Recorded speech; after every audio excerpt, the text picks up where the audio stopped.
જેતપુર નગરપાલિકાની ચૂંટણીમાં પણ ભાજપમાં ભડકાના સર્જાયો છે એંધાણ। ઉમેદવારી ફોર્મ ભરવાના અંતિમ દિવસે ભાજપમાં સર્જાયો છે મોટો અપસેટ। 11 વોર્ડની 44 બેઠકો માટે પ્રદેશ ભાજપે 42 ઉમેદવારોનું મેન્ડેટ જાહેર કરતા વિવાદ સર્જાયો।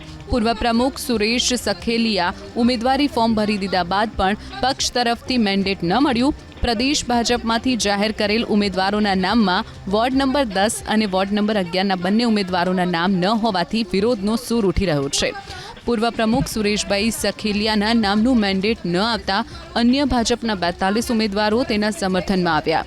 ધારાસભ્ય જયેશ રાદડિયાની હાજરીમાં જ તમામ 42 ઉમેદવારોએ પોતાના ફોર્મ પરત ખેંચવા સાથે સુરેશ સખેલિયાને સમર્થન જાહેર કર્યું। રણનીતિ નક્કી કરીને ભાજપના ઉમેદવારો પોતાની ઉમેદવારી પત્રક પરત ખેંચવાની રણનીતિ ઘડશે। આગામી દિવસોમાં બધા સમર્થનમાં આવ્યા છે કે અમારે ચૂંટણી કોઈને લડવી નથી। 44 સભ્યો ફોર્મ ખેંચવા તૈયાર છે। ભાયાવદર નગરપાલિકાની ચૂંટણી પહેલા જ ભાજપમાં થયો છે ભડકો।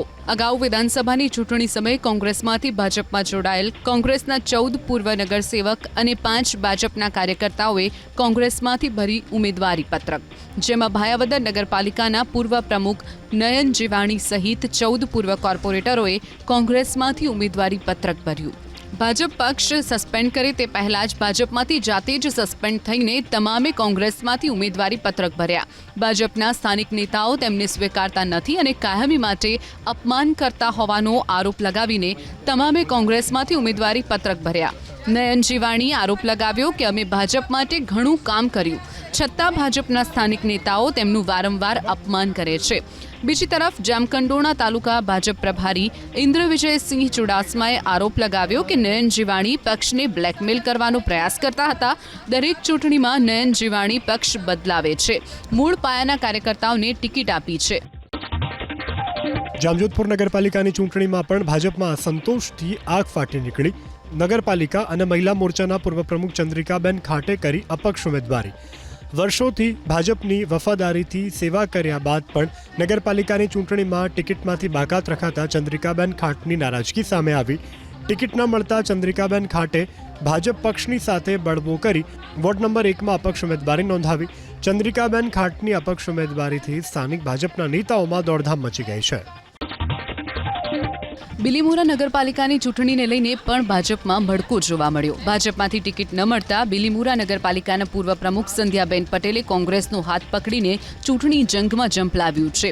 વર્ષ 2013થી 2015 વચ્ચે બિલીમોરા નગરપાલિકાના પ્રમુખ રહી ચૂકેલા સંધ્યાબેન પટેલને ભાજપે આ ચૂંટણીમાં મેન્ડેટ ન આપ્યું, જે વાતથી નારાજ થઈને સંધ્યાબેન પટેલે ભાજપમાંથી છેડ ફાડી વોર્ડ નંબર 7માંથી કોંગ્રેસના મેન્ડેટ પર ઉમેદવારી પત્રક ભર્યું।